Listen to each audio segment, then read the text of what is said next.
கடந்த கால ஆட்சியாளர்கள், அதாவது இப்போ எதிர்க்கட்சியா இருக்கிற அவங்க இந்த வெற்றிகளை தாங்கிக் கொள்ள முடியல. அவங்களை பொறுத்த வரைக்கும் திமுக அரசு தொடர்ந்து திட்டங்கள் அறிவிக்கிறாங்களே, சொன்னபடி நிறைவேற்றுறாங்களே, அதனால அவங்களுக்கு தொடர்ந்து மக்கள் ஆதரவும் கிடைக்குதுன்னு வைத்தறிச்சல் காரணமா எதிர்கட்சி தலைவராக இருக்கக்கூடிய மாண்புமிகு பழனிசாமி அவர்கள் புலம்பிக்கிட்டே இருக்காரு. ஒரு எதிர்கட்சி தலைவர் ஆளுங்கட்சியை விமர்சிக்கலாம், தவறு கிடையாது. நியாயமான புகார்களாக இருந்தா சொல்லலாம். ஆனா திமுக ஆட்சி மேல குற்றம் சாட்ட எதுவும் இல்லாதம, எதுவும் கிடைக்காம பொய் சொல்லக்கூடாது. பழனிசாமி என்ற தனிநபரா அவர் பொய் சொல்லல, எதிர்கட்சி தலைவரா சொல்றார். அது அவர் வகிக்கக்கூடிய பதவிக்கு அழகல்ல. கனமழை கடுமையாக பெய்தது. முன்னெச்சரிக்கை நடவடிக்கை இந்த அரசு எடுக்காத காரணத்தினாலே தென்பெண்ணை ஆறு அந்த அணை நிரம்பி, சாத்தனூர் அணை நிரம்பி, நள்ளிரவு அதிகாலை 2:45 மணிக்கு அறிவிப்பு கொடுத்துட்டு 3 மணிக்கு திறந்து விட்டான் தண்ணி. ஆனா உண்மை என்ன? 5 முறை வெள்ள அபாய எச்சரிக்கை கொடுக்கப்பட்டிருக்கு. கரைகளில் இருக்கக்கூடிய அந்த பெயர்கள் எல்லாம் குறிப்பிட்டு அபாய எச்சரிக்கை அனுப்பப்பட்டுச்சு. முன்கூட்டியே எச்சரிக்கை செஞ்ச காரணத்தினால்தான் பெரிய அளவில் உயிரிழப்புகளை நாங்கள் தவிர்த்திருக்கிறோம். இதான் உண்மை. ஆனா ஒன்ன மறந்துடக்கூடாது, அதிமுக ஆட்சி இருந்தப்போ நிலைமை என்ன? செம்பரம்பாக்கம் ஏரிய முன்னறிவிப்பு இல்லாம திறந்து விட்ட காரணத்தினால 200க்கும் மேற்பட்ட அப்பாவி பொதுமக்கள் இறந்து போனாங்க. சென்னையில 23 லட்சம் வீடுகள் வெள்ளத்துல மூழ்கிச்சு. அதெல்லாம் மறக்க முடியாது. இதையெல்லாம் மறைச்சு சாத்தனூர் அணையை வச்சு பழனிசாமி இன்றைக்கு போய் பேசிக் கொண்டிருக்கிறார். டங்ஸ்டன் சுரங்கத்தை பத்தி பேசணும். 4 முறை சட்டமன்றம் நடந்தது. 4 முறை நான் பேசுவதை ஒளிபரப்பு செய்திருந்தால் திராவிட முன்னேற்ற கழக அரசே இருந்திருக்காது. அவர் சத்தம் போட்டு பேசுனத டிவியில ஒழுங்கா போட்டிருந்தா இந்த ஆட்சியை கலந்து போயிருக்கான். என்ன ஒரு காமெடி இது! நான் அவருக்கு அன்போடு பொறுமையோடு சொல்லுகிறேன், பழனிசாமி அவர்களே, காலி குளம் உருண்டா சத்தம் அதிகமா தான் வரும். அதே போல நீங்க உருண்டு புரண்டு சத்தம் போட்டாலும் அதுல உண்மை ஒரு துளியும் கிடையாது. இன்னும் சொல்றேன், பொய் நெல்ல குத்தி பொங்கல் வைக்க முடியாது.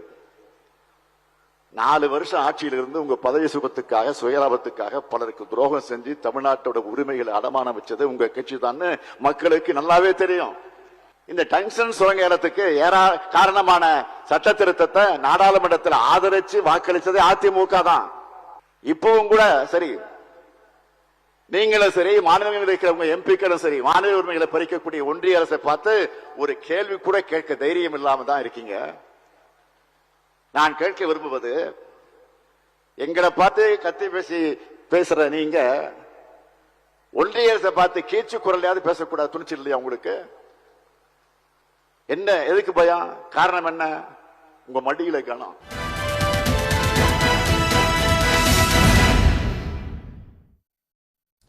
வணக்கம், இது கேள்விக்களம்.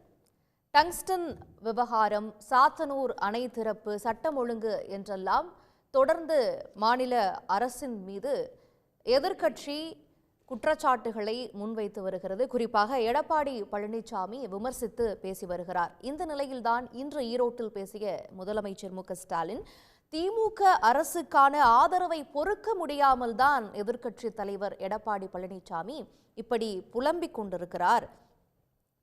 திமுக அரசுக்கு எதிராக கத்தி பேசக்கூடிய எதிர்க்கட்சி தலைவர் கீச்சு குரலிலாவது ஒன்றிய அரசை கண்டித்து பேசாதது ஏன்? இந்த டங்ஸ்டன் சுரங்க விவகாரத்தில் கொண்டு வரப்பட்ட பல சட்ட திருத்தங்களுக்கு அப்போது ஆதரவளித்து வாக்களித்தவர்கள் அதிமுக தான் என்பதையும் அவர் தெரிவித்திருக்கிறார். அதே போல செம்பரம்பாக்கம் ஏரி விவகாரத்தை பற்றி பேசும் பொழுது அது ஒரு மேன் மேட் டிசாஸ்டர் என்று சிஏஜிஏ அறிக்கை விடுத்திருக்கிறது. ஆனால் சாத்தனூர் அணை திறப்பு குறித்து 5 முறை முன்னறிவிப்பை தமிழ்நாடு அரசு வழங்கிவிட்டு தான் அணை திறக்கப்பட்டிருக்கிறது என்பது போன்ற விஷயங்களை முதலமைச்சரும் எடுத்து வைத்திருக்கிறார். எடப்பாடி மீதான விமர்சனத்தை தீவிரப்படுத்தும் முதலமைச்சர் மு.க.ஸ்டாலின், பாஜகவை விமர்சிக்காமல் இருக்கக்கூடிய அதிமுக, அப்படி இருக்க பாஜகவை கண்டு இன்னும் அஞ்சுகிறதா அதிமுக என்கின்ற பொருளில்தான் இன்றைய கேள்விக்களம் கட்டமைக்கப்பட்டிருக்கிறது.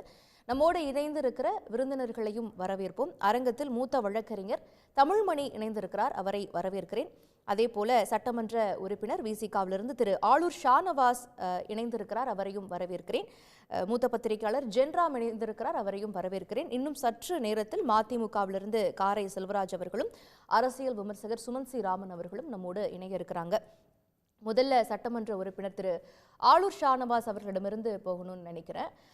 எதிர்க்கட்சி தலைவர் எடப்பாடி பழனிசாமி அவர்கள் பல குற்றச்சாட்டுகளை, விமர்சனங்களை ஆளும் திமுக அரசின் மீது வைச்சிட்டு வராரு. இந்த டங்ஸ்டன் விவகாரம் தொடர்பாக ஒன்றிய அரசுக்கு எழுதியிருக்கக்கூடிய கடிதத்தை வெளியிடுங்களே அப்படிங்கிறாரு. சாத்தனூர் அணை திறப்பு குறித்து முன்னெச்சரிக்கை நடவடிக்கைகள் எடுக்கப்படாததுனால தான் இவ்வளவு பாதிப்புகள் ஏற்பட்டிருக்கிறது என்பதையும் அவர் குற்றச்சாட்டாக முன்வைக்கிறார். சட்டம் ஒழுங்கு சரியில்லை அப்படின்னு ஒரு பிரச்சனையையும் முன்வைக்கிறத பார்க்கிறோம். இன்று முதலமைச்சர் அதற்கு பதில் அளித்திருக்கிறார். இருந்தாலும் எதிர்க்கட்சி தலைவர் வைக்கக்கூடிய இந்த குற்றச்சாட்டுகளை எப்படி அணுகிறீங்க உங்க கூட்டணி அரசு?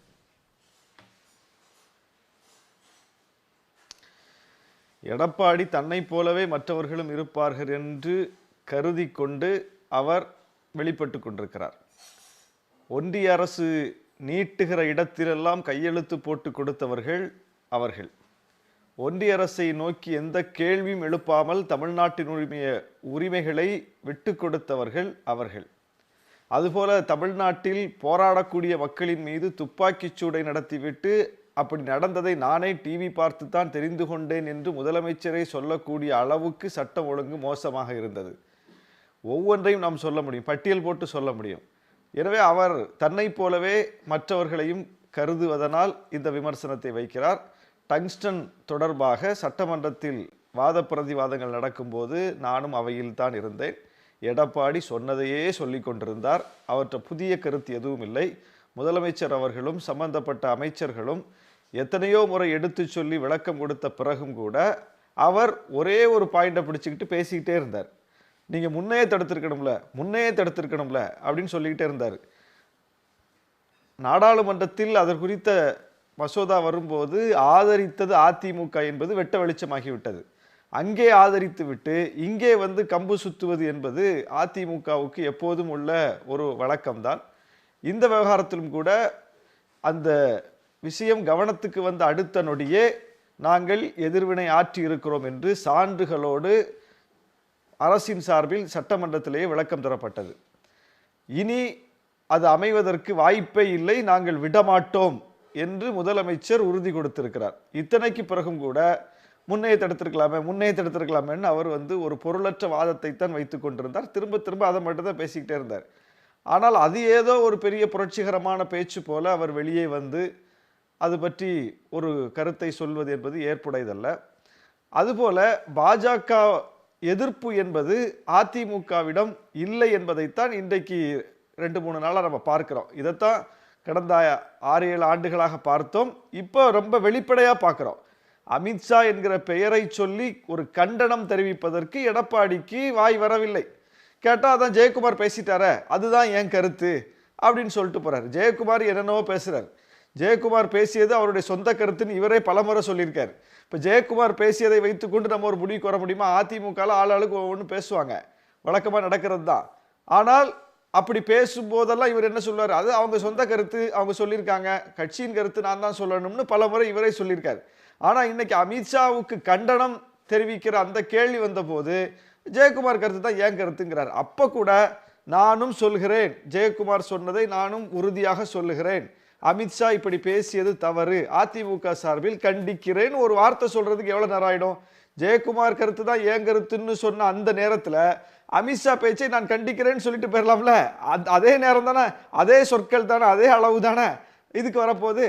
ஆனால் அந்த வார்த்தை அவர் வாயிலிருந்து வரமாட்டேங்குது. ஏன்னா அமித்ஷாவை கண்டு அவர்களுக்கு நடுக்கம்.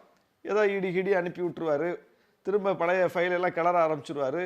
எதுக்கு நம்ம தேவையில்லாத நெருக்கடியை சந்திக்கணும் என்கிற அந்த அச்சத்தின் வெளிப்பாடு தான் பாஜக எதிர்ப்பில் இன்னும் ஒரு உறுதித்தன்மை இல்லாமல் அதிமுக செயல்படுகிறது. அதனால தான் அதிமுக பிஜேபி விட்டு நாங்கள் வெளியே வந்துட்டோம், எங்க கூட வந்து எல்லாரும் சேருங்க சேருங்கன்னு அழைத்தாலும் கூட இவர்கள் மீது ஒரு ஐயம் இருப்பதனால் யாரும் இவர்களோட போய் சேர தயங்குகிறார்கள். எந்த ஒரு அணி சேர்க்கையும் அவங்களுக்கு நடக்காம இருக்கிறதுக்கு என்ன காரணம்னா இதுதான் காரணம். குறிப்பாக திமுக கூட்டணியிலிருந்து கட்சிகள்லாம் விலகி வந்து அதிமுகவோட சேர்ந்துடணும்னு எடப்பாடி விரும்புகிறார். எப்படி வந்து சேருவாங்க? ஒரு கொள்கையில உறுதி வேணும்ல. பாஜக எதிர்ப்பு தான் இன்றைக்கு மையப்படுத்தப்பட்ட ஒன்றாக மாறி இருக்கிறது. அந்த கருத்தாக்கத்தின் அடிப்படையில் தான் தமிழ்நாட்டிலும் கூட ஒரு மிகப்பெரிய அணி சேர்க்கை நடந்திருக்கிறது. பாஜகவா பாஜக எதிர்ப்பா அப்படிங்கிறது தான் இன்னைக்கு அரசியல் இந்தியா முழுக்க. பாஜகவை 2029 வீழ்த்த வேண்டும் என்கிற நோக்கத்தில் தான் ஒரு இந்தியா பிளாக் நாங்கள்லாம் ஒருங்கிணைந்து இருக்கிறோம். இப்போ பாஜக எதிர்ப்பில் கூர்மையாக இருக்கக்கூடிய எங்களை போன்றவர்களுக்கு அதிமுக எப்படி ஒரு நம்பிக்கைக்குரிய கட்சியாக இருக்க முடியும்? அதிமுகவை எப்படி நம்ப முடியும்? அந்த உறுதியா அவங்கள்ட்ட இல்லையே, எதுலையுமே இல்லையே. ஏன் பயப்படுறீங்க? நீங்க தான் கூட்டணி விட்டு வெளியே வந்துட்டீங்கல்ல, எதிர்ப்பதற்கு என்ன பயம்?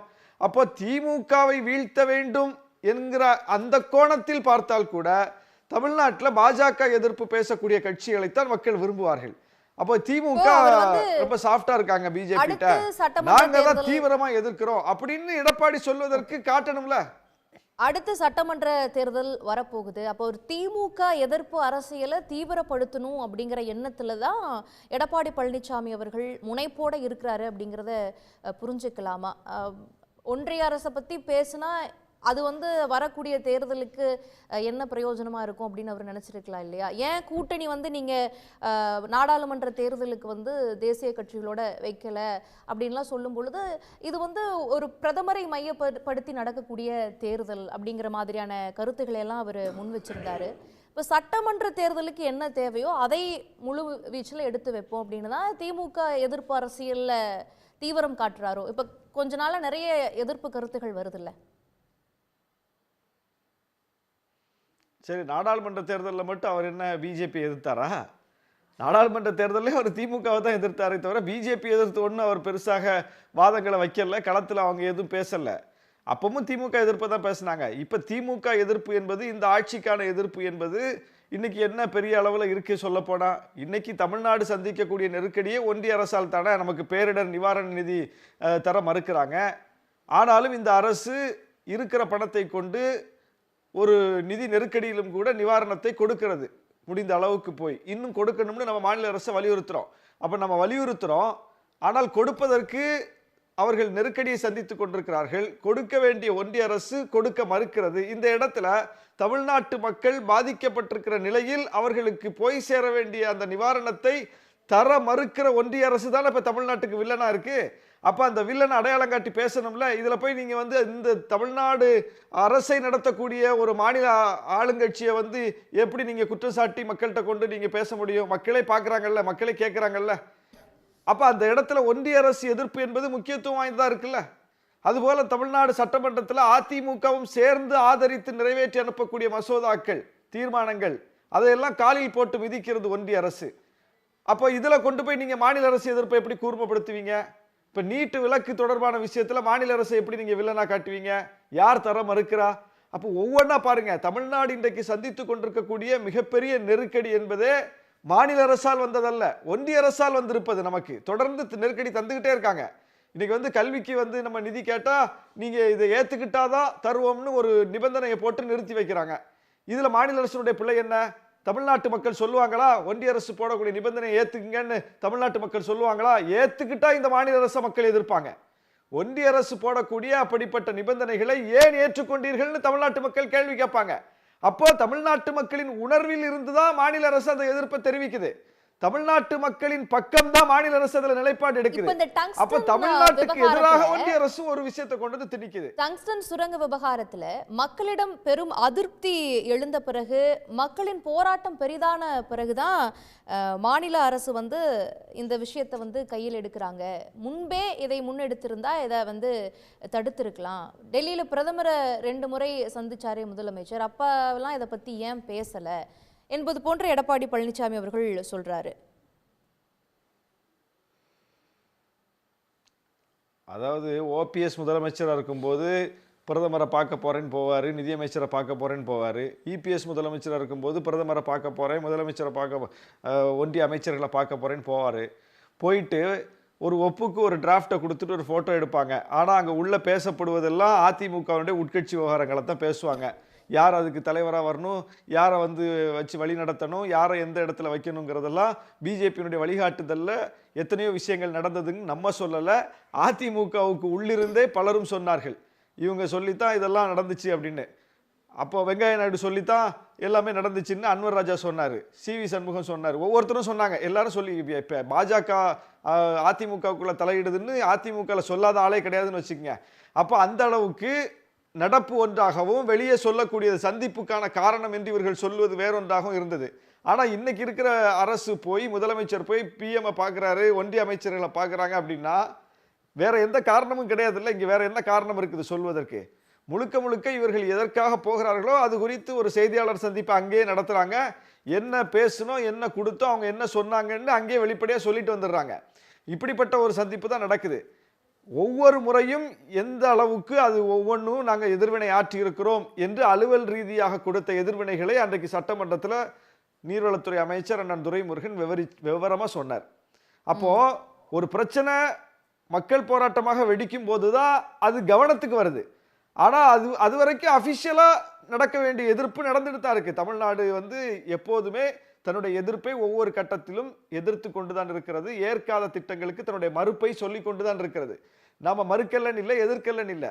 அது ஒரு வெகுமக்கள் இயக்கமாக மாறும்போது அது கவனத்துக்கு வருகிறது. கவனத்துக்கு வந்தது பிறகுதான் அது பேசு பொருளாகிறது. இதற்கு முன்னால் டங்ஸ்டனை பற்றி யாராவது பேசணுமா, நீங்க ஏதாவது விவாதிச்சிங்களா? இல்ல 6 மாசத்துக்கு முன்னாடி விவாதிச்சோமா, 1 வருஷத்துக்கு முன்னாடி விவாதிச்சோமா? விவாதிக்கல. இப்ப ஏன் விவாதிக்கிறோம்னா ஒரு மக்கள் போராட்டம் வந்த பிறகுதான் அது விவாதத்துக்கே வருது. அதற்காக அரசு ஒன்றிய அரசோட எந்த கடித தொடர்பும் வச்சுக்கல, அதை பத்தியே மறந்துட்டாங்க, கண்டுக்காம இருந்துட்டாங்க. மக்கள் போராட்டம் வந்த பிறகுதான் கடிதம் எழுதுனாங்கன்னா பொருள் அரசு தன்னுடைய எதிர்ப்பை படிப்படியாக அந்த கடிதம் எதுவும் வரலன்னு சுரங்கத்துறை அமைச்சர் எக்ஸ் ஹேண்டில்ல போட்டிருக்காரு அப்படின்னு எடப்பாடி பழனிசாமி அவர்கள் குற்றம் சாட்டுறாரு. அந்த கடிதத்தை காட்டுங்கன்னு கேட்கிறாரு.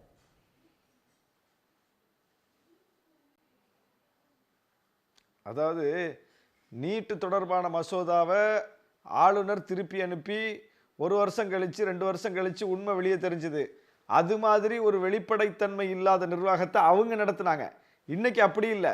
அங்கேயே சட்டமன்றத்திலேயே என்னென்ன நாட்களில் மறுப்பு தெரிவித்திருக்கிறோம்னு தேதி வாரியா மாநில அமைச்சர் விளக்கம் கொடுத்தாரா இல்லையா? ஒவ்வொரு லெட்டரை எடுத்து எதிர்க்கட்சி தலைவர்கிட்ட காட்டிக்கிட்டு அனுப்புவாங்க. அப்படி ஒரு நடைமுறை இருக்கு. அவர் முதலமைச்சராக இருக்கும்போது அப்படி ஒவ்வொரு லெட்டரையும் எடுத்து காட்டினாரா, அவையில காட்டினாரா, அல்லது வந்து அன்னைக்கு எதிர்கட்சியா இருந்த திமுக மற்ற கட்சிகள்கிட்டையும் காட்டினாரா? அப்படி ஒரு வழக்கம் இருக்கா? அரசு ஒன்றிய அரசுக்கும் மாநில அரசுக்குமான கடித தொடர்பு என்பது நடந்து கொண்டிருக்கும்.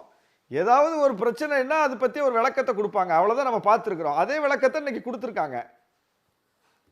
ஓகே ஓகே திரு தமிழ்மணி, இப்போ திமுக அரசு மீது எடப்பாடி பழனிசாமி அவர்கள் அண்மையில நிறைய குற்றச்சாட்டுகளை முன்வைக்கிறாரு.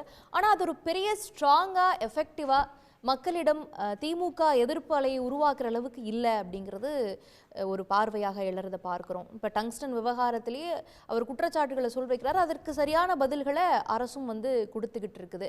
அதே மாதிரி மக்களிடம் அதிக செல்வாக்கு இந்த அரசுக்கு இருப்பதனால தான் இப்போ வந்து எடப்பாடி பழனிசாமி அவர்கள் இது மாதிரி சொல்லிட்டு இருக்கிறாரு. ஆனால் ஒன்றிய அரசு எத்தனையோ திட்டங்களில் நிதியை ஒழுங்காக கொடுக்கலை, எத்தனையோ கடிதங்களை வந்து தமிழ்நாடு அரசு ஒன்றிய அரசுக்கு அனுப்பி இருக்கிறது. அப்பெல்லாம் ஒரு மாநில உரிமை சார்ந்து என்ன குரலை எடப்பாடி பழனிசாமி அவர்கள் வச்சாரு. இப்போ திமுக எதிர்ப்பு மட்டும்தான் முனைப்பில் இருக்கிறாரு. பாஜகவை இன்னும் கூட அவர் தொடவே இல்லையே அப்படிங்கிற ஒரு சந்தேகத்தை எழுப்புறாங்க. சரி, இந்த தலைப்பு இன்னைக்கு விஷயங்கிறது 3 தான். டங்ஸ்டன் 1, அணையை திறந்தது 2, கீச்சுக்குரல் கூட எழுப்பலை. இல்ல அதுக்குள்ளே இது எல்லாமே அடங்குது. அப்படி நீங்க நினைக்கிறீங்க, நான் நினைக்கல. சரி ஓகே ப்ளீஸ். இல்ல நம்முடைய எல்லைகளை புரிஞ்சுக்கணும் நாம. சரி ஓகே சொல்லுங்க. நீங்க எதிர்பார்க்கறதுல நான் பேச முடியாது. நீங்க பேசுங்க. அல்ல அது ரொம்ப முக்கியமான விஷயமா. கீச்சுக்குரல் கூட அவர் தகுதி ரெடி இல்லைங்கிறார். ஒரு போன மாசம் வரைக்கும் முதலமைச்சர் என்ன சொன்னாரு, என்னங்க இப்படி எடப்பாடி சொல்றாரு, போங்க அவருக்கு வேற வேலை கிடையாது, தினம் ஒரு பேப்பர்ல வரணும், அதுக்காக ஏதாவது சொல்லுவார், அதுக்கெல்லாம் நான் பதில் சொல்ல முடியுமா? இன்னைக்கு பதில் சொல்றாருன்னா தெரியுது முதலமைச்சருக்கு எடப்பாடிக்கு செல்வாக்கு வளருது. ஏன் இன்னைக்கு சொல்ல அந்த வார்த்தையை? அப்ப அந்த பதில் பாதிக்குதுன்றீங்க? எடப்பாடி பழனிசாமி அவர்களுடைய கேள்வி வந்து பாதிக்குதுன்றீங்க. செல்வாக்கு கூடுது. என்ன சொன்னாரு? அவருக்கு வேற வேலை இல்லை, இங்கேயே கேட்டிருக்கோம். நீங்க எல்லாம் இன்னைக்கு எல்லாருக்கும் தெரியுது. அவர் பேர் பேப்பர்ல வரணும்னு எந்த முதலமைச்சராவது ஒரு எதிர்க்கட்சி தலைவரை பத்தி இப்படி பேசுவாங்களா? இந்தியாவில் உண்டா? பேசினார். ஏன்னா பதில் இல்லை அவர்கிட்ட. இன்னைக்கு ஆகா தப்பு செய்துட்டோம். இதே தான் ராம்தாஸ் பண்ணார். அவருக்கெல்லாம் பதில் சொல்ல முடியாது. யாருக்கு பதில் சொல்லுவார்? அவரு எதிர்க்கட்சி தலைவர் சொல்ல மாட்டார். ராம்தாஸ் 85 86 வயசு, மூத்த தலைவர். உண்டு இல்லைன்னு சொல்லுங்க. இன்னைக்கு நீங்க பதில் சொல்றீங்கன்னா நாம் தவறு செய்துட்டோம் அப்படின்னு தெரியுது முதலமைச்சருக்கு. இப்ப திருப்பி டங்ஸ்டனுக்கு வர்றேன். டங்ஸ்டன் எல்லாரும் விஷயம் என்னன்னு தெரியாம பேசுறாங்க. ஒரு பிப்ரவரி மாதம் டெண்டர் கால் ஃபார் பண்ணாங்க. எல்லாரும் அட்மிட் பண்ணுறோம். அதில் சந்தேகம் இல்லை மேடம்.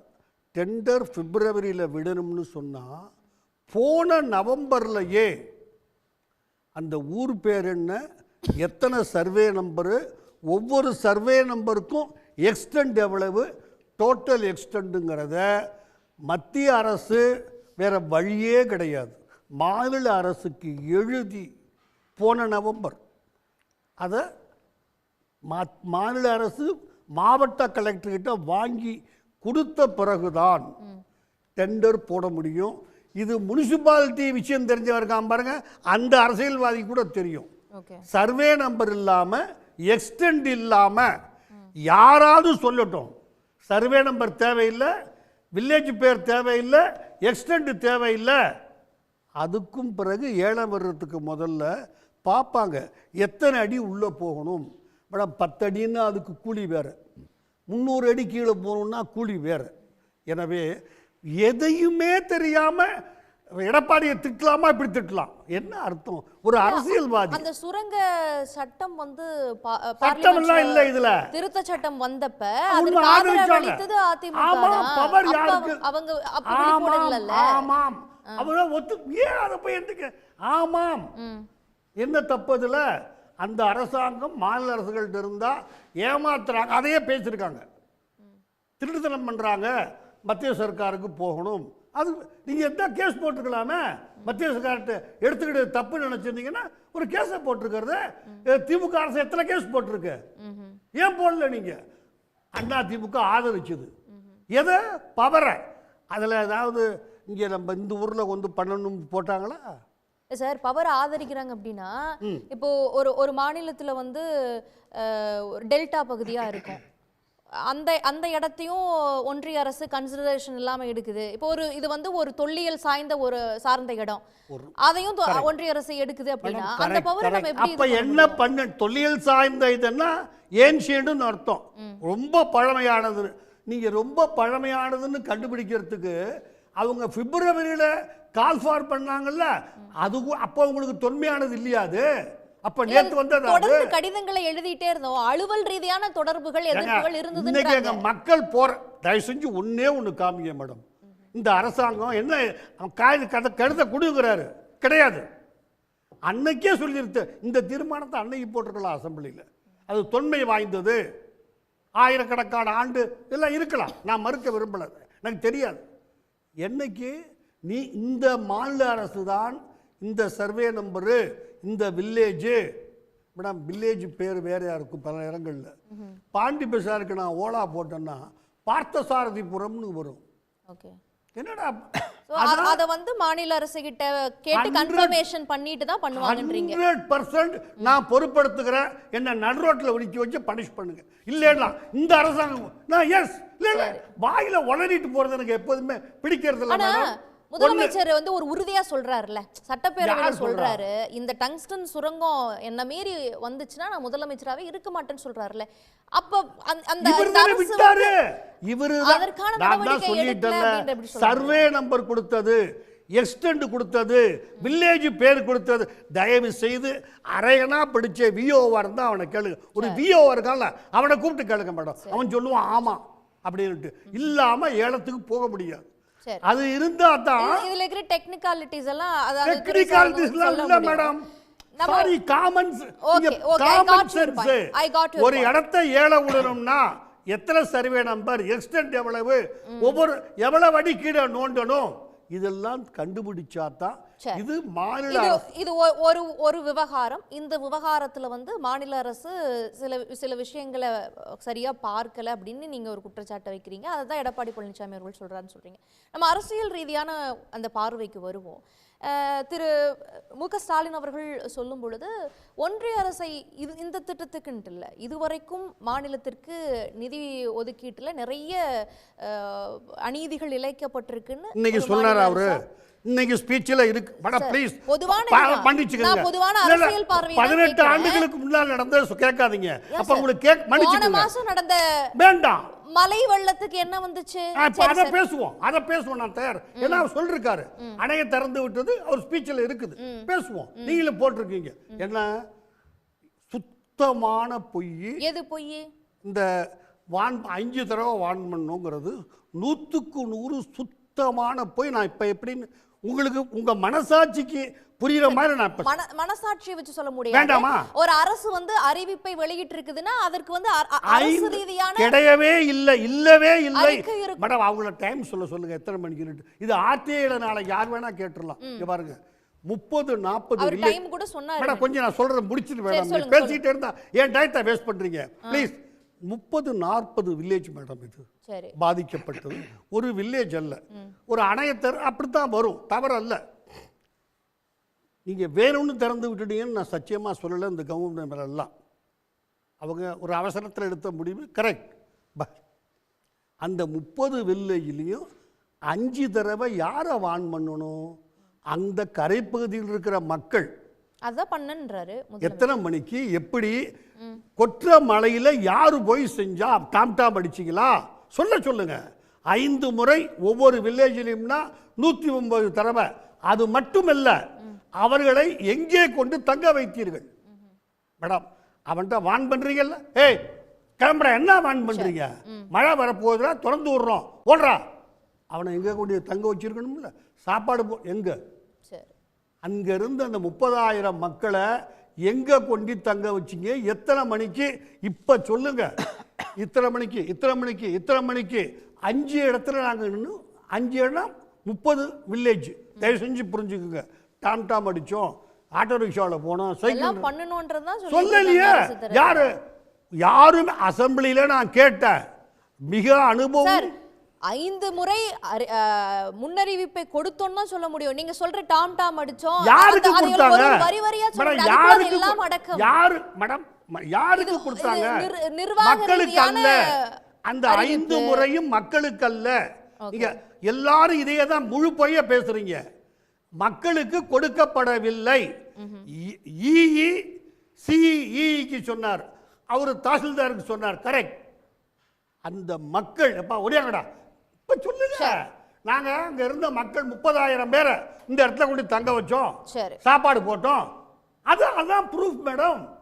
அங்க இருந்த மக்களை எங்க கொண்டு தங்க வைக்க வேண்டிய பொறுப்பு மத்திய அரசு இல்ல, வில்லேஜ் பஞ்சாயத்து இல்ல, மாநில அரசு. இங்க இருந்தா இத்தனை வில்லேஜ் அவங்கெல்லாம்.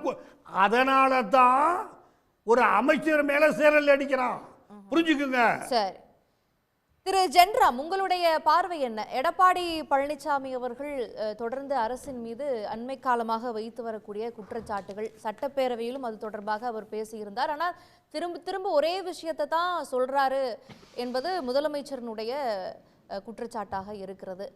ஆனால் அரசு இந்தந்த விஷயங்கள்ல சரியான அறிவிப்பை வெளியிடல என்பது எடப்பாடி பழனிசாமி அவர்களின் குற்றச்சாட்டா இருக்கு. அது வந்து எஃபெக்டிவா இருக்கா? மக்கள் மத்தியில் அது வந்து பாதிப்பை ஏற்படுத்தி இருக்குதா? இல்லைன்னா இந்த அரசுக்கு இருக்கக்கூடிய ஆதரவின் காரணமாக எடப்பாடி பழனிசாமி அவர்கள் இது போன்ற குற்றச்சாட்டுக்கு தள்ளப்படுகிறார் அப்படிங்கிற முதலமைச்சரினுடைய அந்த பேச்சை எடுத்துக்கணுமா? உங்களுடைய பார்வை என்ன? முதலமைச்சர் பேசிய 2 விஷயங்களும், நீங்க இப்போது கேள்வி கேட்கக்கூடிய 2 விஷயங்களும் நடந்த சட்டப்பேரவை தொடர்லேயே கூட உள்ளே எழுப்பப்பட்டிருக்க டங்ஸ்டன் பிரச்சனையை பத்தி பேசினாங்க. தீர்மானம் நிறைவேறியது. திரும்ப அக்கறை காட்டவில்லை, நீங்கள் அழுத்தம் கொடுத்திருந்தால் இதெல்லாம் ஏலமே நடந்திருக்காது அப்படின்னு மீண்டும் மீண்டும் மீண்டும் மீண்டும் சொல்லிட்டு இருந்த எதிர்க்கட்சி தலைவர் ஒரு கட்டத்துல கடைசியில ஏகமனதாக ஒரு மனதாக அந்த தீர்மானத்தை ஆதரித்தார் அப்படிங்கிறது நடந்த நிகழ்வு. அவர் ஒரு மனதாக சட்டப்பேரவை ஆதரிச்சிருக்குது. அதற்கப்புறம் அது தொடர்பான விஷயங்களை நாம மீண்டும் பேசுகிறோம். பேசுறது ஒன்றும் தப்பு இல்லை. ஆனா என்ன நடந்ததுங்கிறத அதையும் பார்க்கலாம். 5 முறை வார்னிங் வழக்கறிஞர் தமிழ்மணி சொன்ன மாதிரி அந்த இருந்து இங்க இருக்கக்கூடிய பொறுப்பு அதிகாரிக்கு வந்திருக்கு. அதற்கு பிறகு அவர்கள் நடவடிக்கை என்ன எடுத்தார்கள்ங்கிறத பற்றி விவரங்கள் வெளிப்படையாக வெளியில தெரியல. ஆனால் அந்த கடைசியாக அந்த 1,80,000 கியூசெக்ஸ் திறந்து விடும்போது அங்க மக்கள் இருந்திருந்தாங்கன்னா மிகப்பெரிய அளவுல சேதமாகி இருக்கும். ஆனா மக்கள் ஏற்கனவே அதுக்கு முந்தின நாள் காலையில இருந்து அந்த 30,000 20,000 30,000 படிப்படியாக கன அடிகள் அதிகமாக திறந்து விடுறோங்கிற தகவல் வந்துகிட்டு தான் இருக்கு. இரவு தான் அந்த கடைசியில அந்த கிருஷ்ணகிரி ஆறு, பெரியாறு, இன்னொரு ஆறு பிளஸ் இன்னொரு இடத்துல இருந்து வந்தது.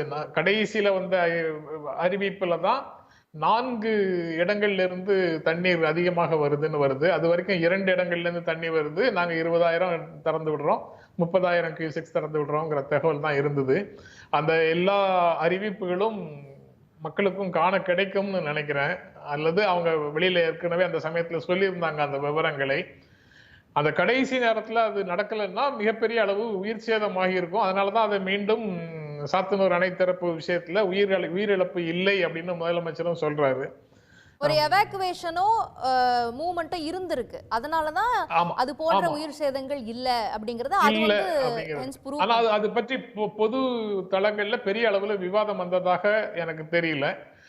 அதே சமயம் அந்த 180 கியூசெக்ஸ் 1,80,000 கியூசெக்ஸ் திறந்து விட்ட அன்னைக்கு வானிலை ஆய்வு மையம் தமிழ்நாட்டுல மழை பெய்யும்னு சொல்லல. அது 30ஆம் தேதியோட இங்க முடிஞ்சு போகும். அதுக்கப்புறம் 1, 2 கேரளால தான் மழை என்று சொல்லியிருந்தது. அதனால அறிவிப்பு இல்லாத ஒரு சூழல்ல, அப்படியே அறிவிப்பு இருந்தாலும் அது சாதாரணமாக 15 சென்டிமீட்டர் தான் மழை அப்படிங்கிற லெவல்ல கனமழைன்னு சொல்றாங்க. அது 15ல வருதா, 45ல வருதா, 50ல வருதாங்கிறதை பற்றி யாருக்கும் தெளிவு இல்லை. அது எல்லாமே களத்துல மழை பெய்யும் போதுதான் புரிய தொடங்குகிறது. அங்க உடனடியாக என்ன நடவடிக்கை எடுக்க முடியுமோ அதைத்தான் எந்த அரசாக இருந்தாலும் எடுக்க முடியும்.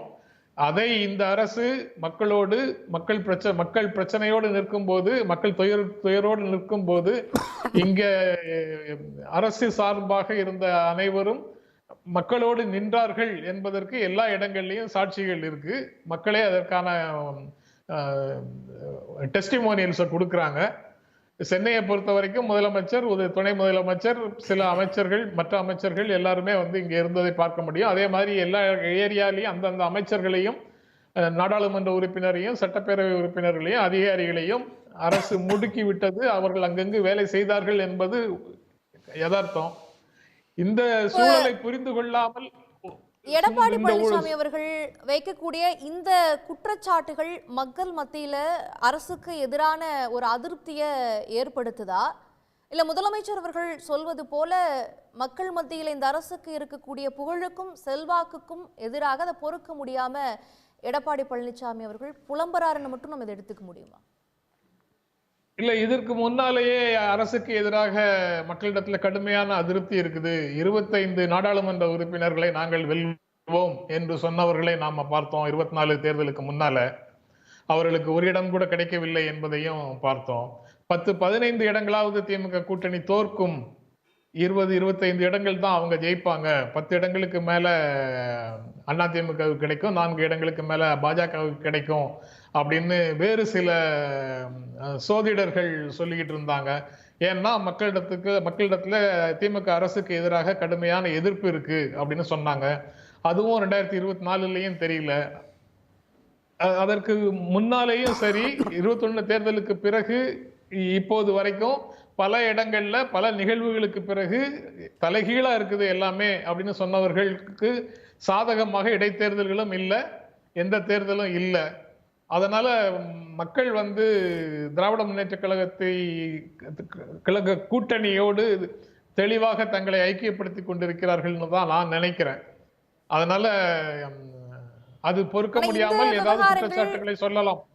இப்ப எடப்பாடி பழனிசாமி அவர்கள் முன்வைக்கக்கூடிய இந்த பிரச்சனைகள், விவகாரங்கள் நாடாளுமன்ற தேர்தலுக்கு பிறகு எழுந்திருக்கக்கூடிய பிரச்சனைகளா இருக்கு. அது ஒரு பெரிய தாக்கத்தை ஏற்படுத்தும் நினைக்கிறீங்களா? சட்டமன்றத்தில் இது தொடர்பாக பலத்த குரலோடு இவர் வந்து பேசியிருக்காரு. ஆனா அதை காட்டாததுனால, அதை காட்டி இருந்தா இந்த ஆட்சியே கலைஞ்சிருக்கும்னு எடப்பாடி அவர்கள் சொல்றாரு. அப்படி எஃபெக்டிவா பேசியிருந்தாரா? அப்படி என்ன பேசியிருந்தார்?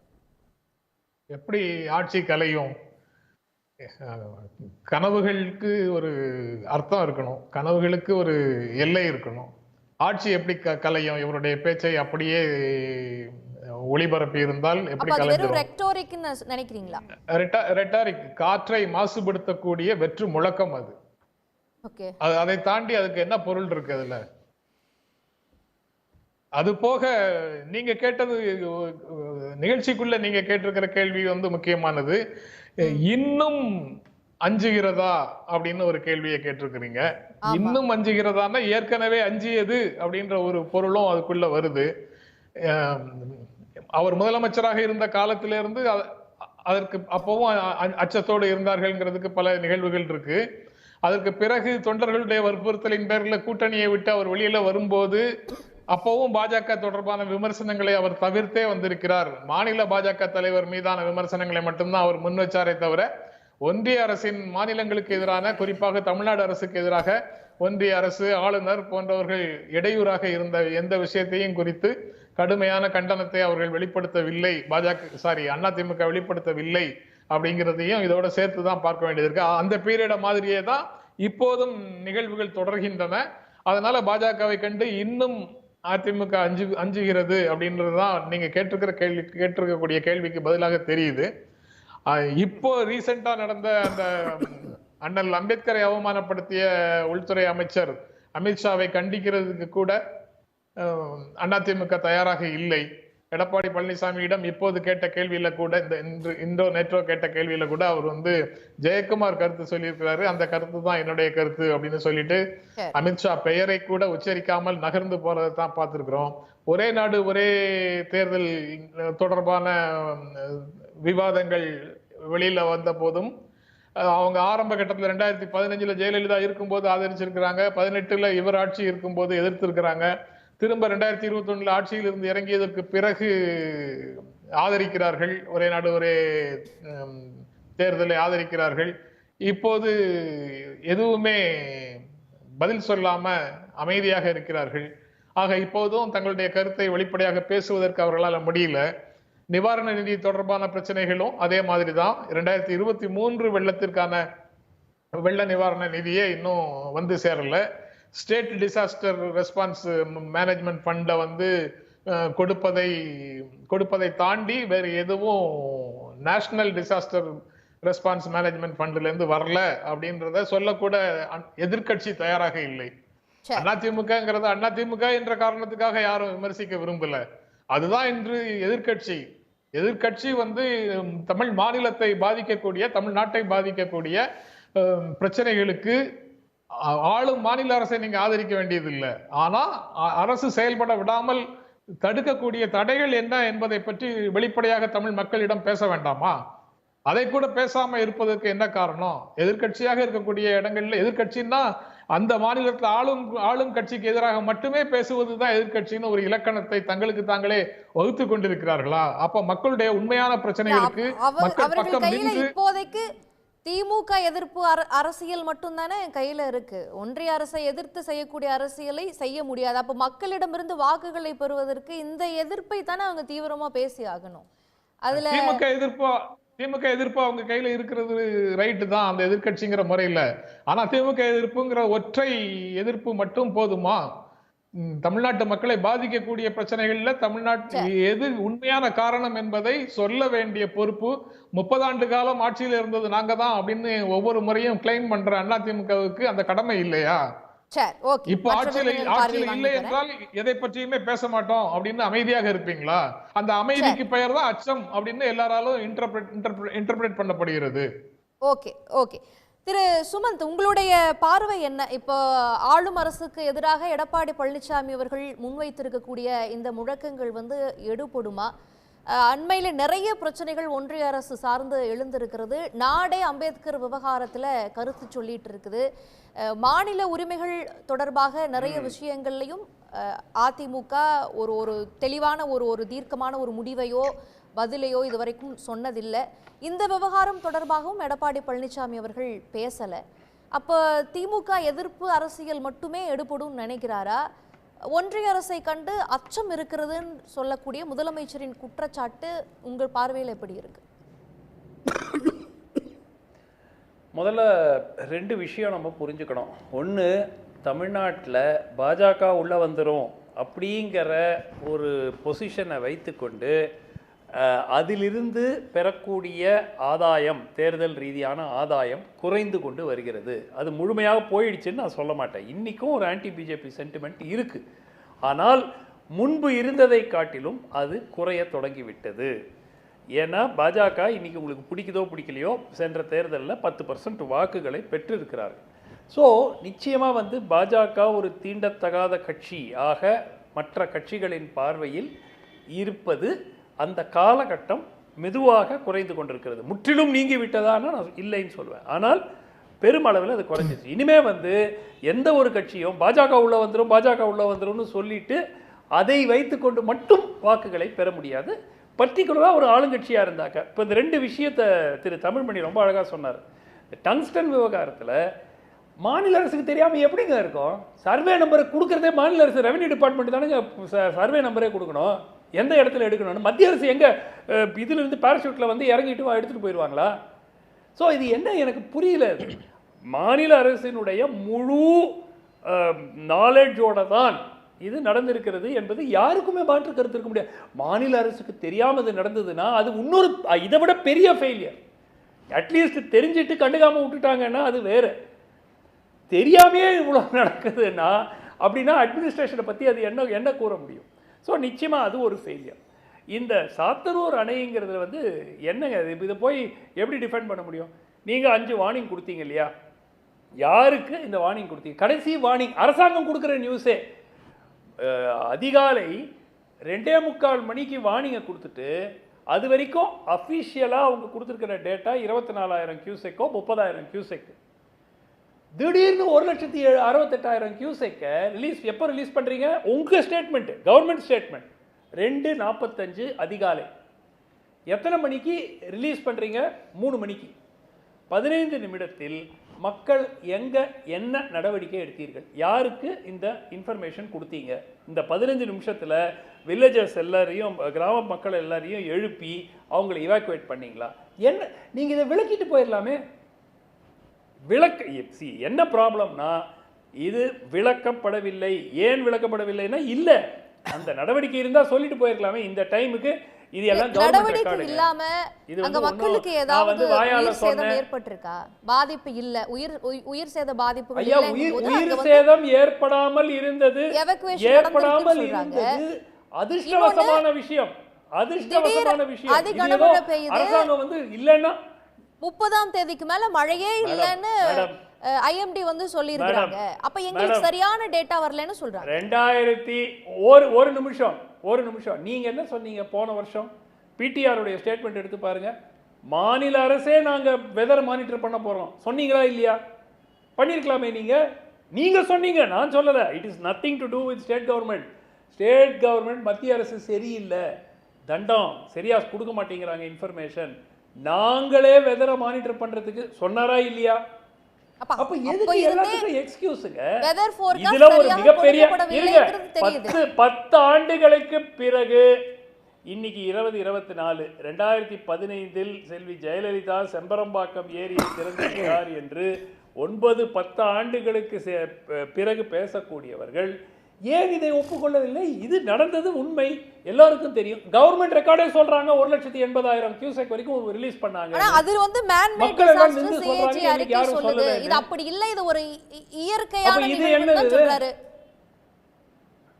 அப்ப இது எப்படி இயற்கையான நிகழ்வு? உங்களுக்கு ப்ரீவியஸ் டே உங்களுக்கு 17 அடிக்கு தாண்டிடுச்சு அணை. அணையில் எவ்வளோ இருக்குன்னு தெரியும். இது வந்து வாட்டர் அன்எக்ஸ்பெக்டடாக ரைஸ் ஆகுது. லோக்கல் அட்மினிஸ்ட்ரேஷன் என்னங்க பண்ணாங்க? இதில் எனக்கு என்ன கவலை தெரியுமா? இது கவர்மெண்ட், இது யாருமே வந்து திரு மு.க. ஸ்டாலின் அவர்களே வந்து நேரடியாக பார்த்து செஞ்சுருக்கணும்னு இல்லை. இது அந்த லோக்கல் டிஸ்ட்ரிக்ட் அட்மினிஸ்ட்ரேஷனுடைய ஃபெயிலியர்.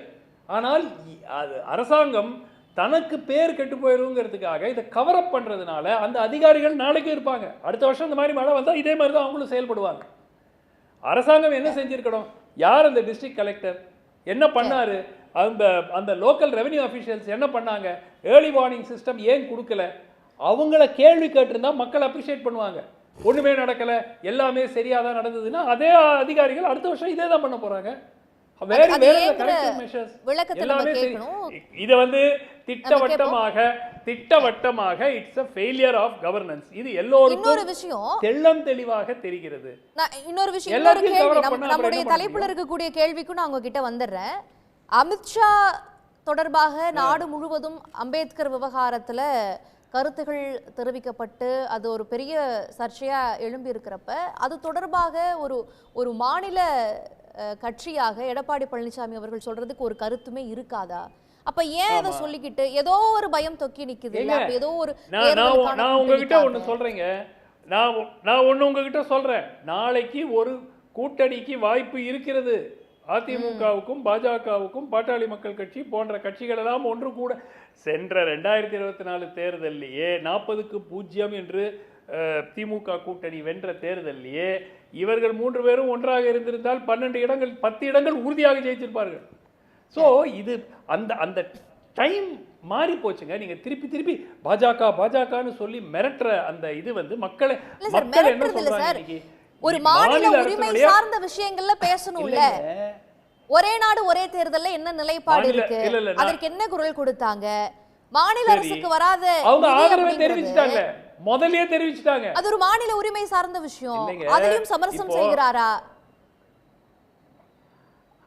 ஐயா மேடம், நீங்க வந்து இந்த மாநில உரிமை இதெல்லாம் வந்து நீங்க பேசுறதுக்கு அது வந்து ஒரு பிலோசாபிக்கல் லெவல்ல அது மக்கள் வந்து ஏத்துப்பாங்க. டே டு டே பிராக்டிக்கலாக கவர்னன்ஸ் எப்படி இருக்குங்கிறது தான் அவங்களுக்கு பாட்டம் லைன்.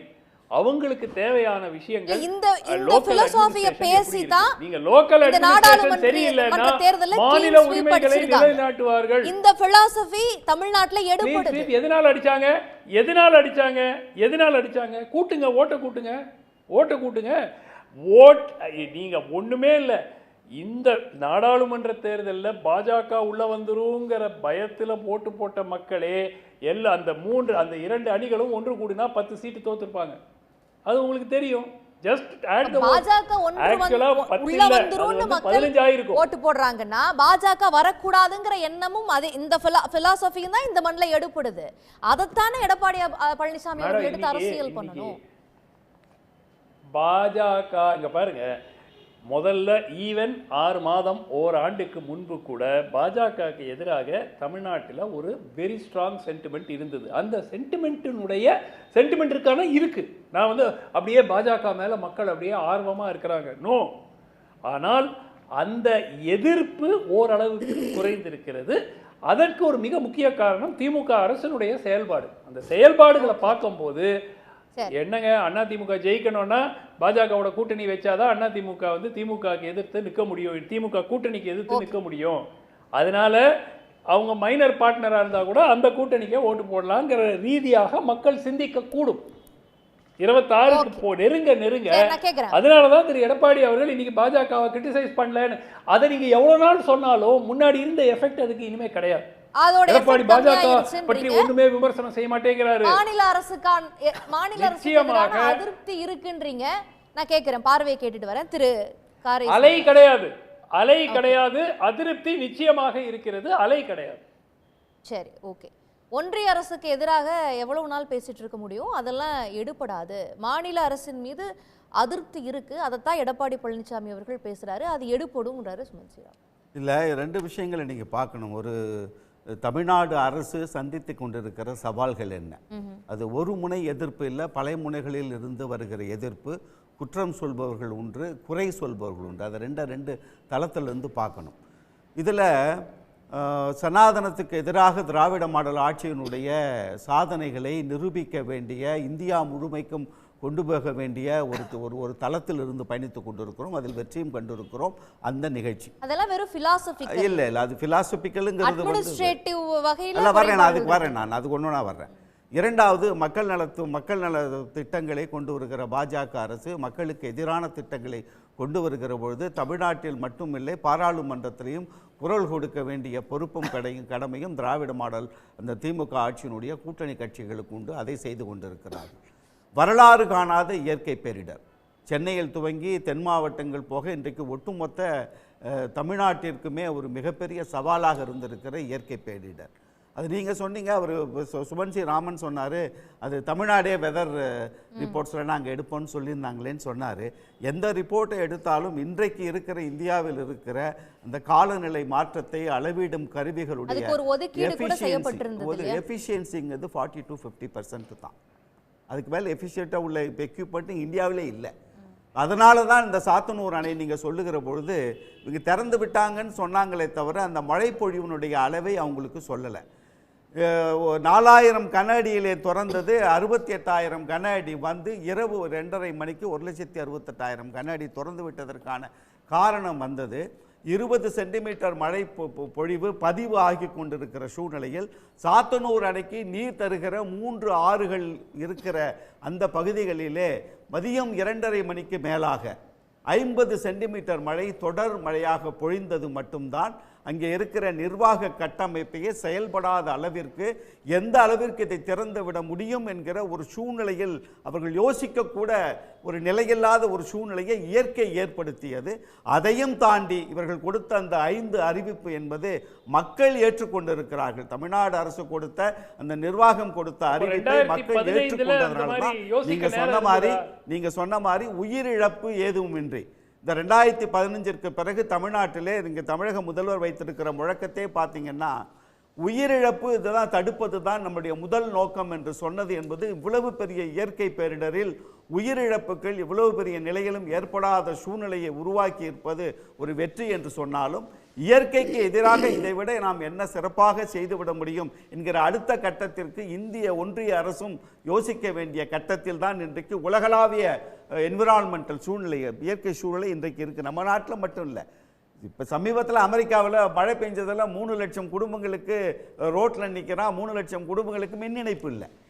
உலக பொருளாதாரத்தில் முன்னணியில் இருக்கிற நாடு, அந்த மாதிரி நிறைய நம்ம உதாரணங்கள் சொல்லலாம். அது போக இவங்க என்ன ஒரு கேள்வி இவங்க எடப்பாடி கேட்டிருக்கணும்னு கேட்டிங்கன்னா டிசாஸ்டர் மேனேஜ்மெண்ட் பற்றி பேசினாங்க. நம்ம சுமன் சி ராமன் சொன்னாங்க state disaster fund, national disaster fund, mitigation ஃபண்டுன்னு 3 ஃபண்டு இருக்குது. நான் அதற்கான தகவல் நான் கொடுக்குற தகவல் வேணாலும் அவருக்கு அனுப்பிச்சி வைக்கிறேன். கடந்த ஆண்டு முதல் ஒதுக்கீடு 2 ஒதுக்கீடாக எல்லா மாநிலங்களுக்கும் ஒன்றிய அரசாங்கம் அந்த பணம் அனுப்பிச்சிக்கிட்டே இருக்கும். கடந்த 28 மாநிலங்களில் 24 மாநிலங்களுக்கு தான் கொடுத்தாங்க. பேசி இருக்கிறோம். இது வந்து அந்த பேரிடருக்கு பின்பு நம்ம எடுக்கக்கூடிய கேட்டிருக்கக்கூடிய நிதி அவர் சொல்றது வந்து முன்னெச்சரிக்கையே சரியா கொடுக்கல. அதனால அந்த முன்னெச்சரிக்கை நிதி என்பது மிட்டிகேஷன் ஃபண்டே வரல. ஒரு முன்னெச்சரிக்கை நடவடிக்கைக்கு எதற்காக நீங்கள் கொடுக்க வேண்டுமோ அதில் 1 ரூபாய் கொடுக்கல. இப்போ கொடுத்திருக்கிற 927 கோடி ரூபாய் கூட அந்த சூழ்நிலையிலே கொடுக்க வேண்டிய ஒரு முன்பணம் தானே தவிர தமிழ்நாடு அரசாங்கம் கேட்ட அந்த 2000 கோடியிலிருந்து கொடுக்கப்பட்ட ஒதுக்கீடு இல்லை. இதை எடப்பாடி அவர்கள் எதிர்த்திருக்க வேண்டும். முதல்வர் அழகா சொன்னார், காலி குடத்தை உருட்டி விட்டா சத்தம் ரொம்ப அதிகமாக தான் வரும். 400 ரவுடி தான் எவ்வளவு நாளைக்கு நம்ம பேசிட்டு இருக்க முடியும்? யதார்த்த நிலைக்கு ஒன்று வந்து ஆளுங்கட்சியின் மீது வைக்கிற குறை, இரண்டாவது மாநில சுயாட்சி என்பதும் ஒரு திராவிட இயக்கம் முன்னெடுக்க வேண்டிய கடமைகளில் இருந்தே அவர் எடப்பாடியார் அவர்கள் விலகி நிற்கிற பொழுது மாநில அரசாங்கத்தை பற்றி மட்டுமே குறை சொல்லி கொண்டிருக்கிற சூழ்நிலையில் ஒரு மாநிலம் பாதிக்கப்பட்டிருக்கிற பொழுது நீங்க ஏற்கனவே 4.5 வருஷம் முதலமைச்சராக இருந்திருக்கீங்க, நீண்ட காலம் ஆட்சி பண்ணிய ஒரு மாநிலத்தினுடைய கட்சியினுடைய பொதுச் செயலாளர் இருக்கீங்க. ஒன்றிய அரசை பார்த்து நீங்க என்ன இதுவரைக்கும் கேள்வி கேட்டிருக்கீங்க?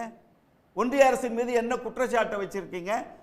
நிதி நெருக்கடியில் இங்கே சிக்கி தவிக்கிறோம், பணம் இல்லை, நம்முடைய நிதியிலிருந்து தான் எல்லாத்தையும் ஒதுக்கி கொடுக்க வேண்டிய சூழ்நிலைக்கு பேசல. கல்விக்கு நிதி மறுக்கப்பட்ட பொழுது அவருடைய குரல் வந்து சேரவில்லை. ஒரு நாடு ஒரு தேர்தல் ஒத்துக்கிட்டு போயிட்டாரு. இப்படி ஒவ்வொரு சூழ்நிலைகளா மக்கள் நலனை பாதிக்கக்கூடிய திட்டங்கள் வருகிற பொழுது இணைந்து ஒரு விஷயங்கள்லாவது பயணிக்கும் இல்லையா? எல்லாமே ஒரு அரசாங்கத்தின் மீது குறை மட்டும்தான் சொல்ல முடியுமா என்கிற கேள்வியை வைக்கணும். இரண்டாவது, பாஜகவை பற்றி சொல்லும்போது ரொம்ப வேடிக்கையாக இருந்தது எனக்கு. பாஜகவை எதிர்க்கிறதுக்கு இங்கே வேலை இல்லை. அவங்க ஒன்றும் பெரிய சென்டிமெண்ட் இல்லை, அவங்களை யாரும் எதிர்க்கல, அதனால மக்கள் ஏற்றுக்கொண்டார்கள் என்பது இல்லை. இன்றைக்கு அரசியல் களத்தில் பாஜக என்கிற கட்சி கடந்த 6 மாதங்களா இல்லை. ஏன்னா அவர்கள் தமிழர் நலன் சார்ந்து, தமிழ்நாடு நலன் சார்ந்து பேசினால் மட்டும்தான் இங்க தமிழ்நாட்டிலே ஆட்சி செய்ய முடியும், ஒரு கட்சியை நடத்த முடியும் என்பதை மக்கள் நிரூபிச்சுக்கிட்டு இருக்காங்களே தவிர எதிர்ப்பு அரசியல் மட்டும் இல்ல, நலன் சார்ந்த அரசியலுக்கு முன்னெடுக்காத பாஜக தனிமைப்படுத்தப்பட்டிருக்கிறது. அந்த பாஜகவை பற்றி பேசுகிற இடத்தில் தமிழ்நாடு பாஜக இல்லை என்பது உண்மை. இரண்டாவது, நீங்க அம்பேத்கர் ஒரே விஷயம் சொன்னீங்க, ரொம்ப அற்புதமா அந்த செய்தியை நீங்க சொன்னீங்க. ஜெயக்குமார் சொன்னாரு, நான் அவர் தான் சொல்லிட்டாரேன்னு சொல்லுகிற பொழுது ஒரு கட்சியினுடைய தலைவர் எந்த இடத்தில் அவர் விலகி நிற்கிறார் என்பதை நீங்க நல்லா கவனிக்கணும். எந்த இடத்தில் விலகி நிற்கிறார், மக்கள் விரும்ப மாட்டாங்க இல்ல எந்த இடத்தில் விலகி நிற்கிறார். அவருடைய சூழ்நிலை இன்னைக்கு எடப்பாடியாருக்கு இன்னைக்கு சூழ்நிலை இரண்டாவது இடத்தில் அதிமுக இல்லை என்கிற சூழ்நிலை விஜய் அவர்கள் வந்ததற்கு பிறகு இன்றைக்கு களத்திலே பேசப்படுகிறது. கூட்டணி சேருமான்னு பேசுறாங்க. இப்படி கூட்டணிகள் தடுமாறி போயிருக்கிற இடத்திலே தன்னை இரண்டாவது இடத்தில் இருக்கிறோம் என்ற ஒரு நிலையை ஏற்படுத்துவதற்காக அரசாங்கத்தின் மீது தொடர்ந்து குற்றச்சாட்டு சுமத்தி கொண்டே இருந்தால் தன்னுடைய இருப்பை பலப்படுத்த முடியும் என்கிற இடத்தில் கூட்டணி கணக்குக்காக மாநில பிரச்சனைகளை சமரசம் செய்யறாருங்கிறீங்க. எல்லா விருந்தினர்களும் ஒரு வரியில உங்களுடைய கருத்தை சொல்லணும்னு கேட்டுக்கிறேன். திரு சுமன் ஸ்ரீராமன் ஒரு வரியில. ஒரே ஒரு வரிங்க. இந்த மாநில அரசு கடந்த 3.5 ஆண்டு காலமாக கடன் பெற்றிருக்கிற தொகை 2.5 லட்சம் கோடிக்கு அதிகம் கடன் வாங்கினது. மத்திய அரசு 900 கோடி கொடுக்கல, 1000 கோடி இந்த திட்டத்தில் கொடுக்கல, 2000 கோடி அந்த திட்டத்தில் கொடுக்கலன்னு சொல்லி மத்திய அரசு மேல பழிய போடும் போது 2.5 லட்சம் கோடி அந்த கடன் வாங்காம எவ்வளவு கேக்குறீங்க? 900 கோடி மத்திய அரசு கொடுத்தது, 500 கோடி கொடுக்கல. மக்கள் என்ன சொல்றாங்க? 2.5 லட்சம் கோடி பாரம் ஆயிருக்கா இல்லையா? இதுக்கு முன்னாடி 5 லட்சம். எல்லா மாநில அரசுகளும் அது போல கடன் வாங்கி தான் செயல்பட முடியும். ஒவ்வொரு தமிழரின் மீதும் விவாதிக்கப்பட வேண்டியது இருக்குன்னு எனக்கு தெரியல. அதுக்காக ஏங்க நீங்க கொடுக்கிறது கொடுக்காம இருக்குன்னு சொல்ல முடியுமா? 17 18ல கடனாளி ஆக்கிட்டாங்க. ஒவ்வொரு தமிழன் மீதும் 30,000 ரூபாய். நேரம் இல்ல ஒரு வரியில பதில் சொல்லிடுங்க. திரு ஆளூர், சுருக்கமா உங்களுடைய நிறைவு கருத்து. அதாவதுங்க 2015 செம்பரம்பாக்கம் அணையை திறப்பதற்கு, ஏரியை திறந்து விடுவதற்கு முதலமைச்சருடைய ஒப்புதலை கேட்டு அது கிடைக்காமல் அதிகாரிகள் முடிவெடுக்க தடுமாறினார்கள். கதவை தட்டி கதவு திறக்கப்படல என்பதுதான் மனித பிழை. பேரிடர் ஏற்பட்ட பிறகு அந்த சொந்த தொகுதி மக்களை கூட அவர் தேர்தல் பிரச்சாரத்துக்கு போற மாதிரி போய் கண்ணாடியை கூட இறக்காம பார்த்துட்டு வந்தாங்கிறது அன்றைக்கு இருந்த ஆட்சி காலம். இன்னைக்கு அது இல்ல.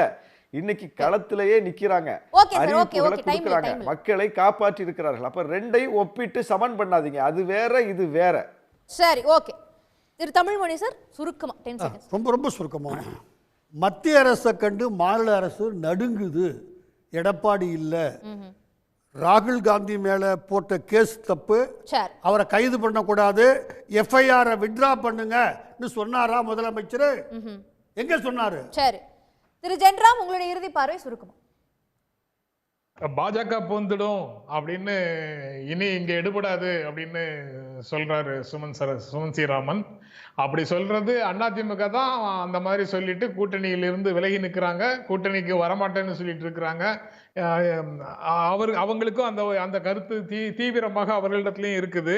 சட்ட திருத்தம், ஒரே ஒரு second, mines and minerals amendment act ஆதரித்தது தப்பில்லை, அனைத்து அதிகாரமும் ஒன்றிய அரசுக்கு கொண்டு போனது தப்பில்லை, சர்வே நம்பர் கொடுத்ததுதான் தப்பு அப்படின்னு சொல்றத மாதிரி ஒரு அணுகுமுறையை எங்கேயுமே பார்க்க முடியாது.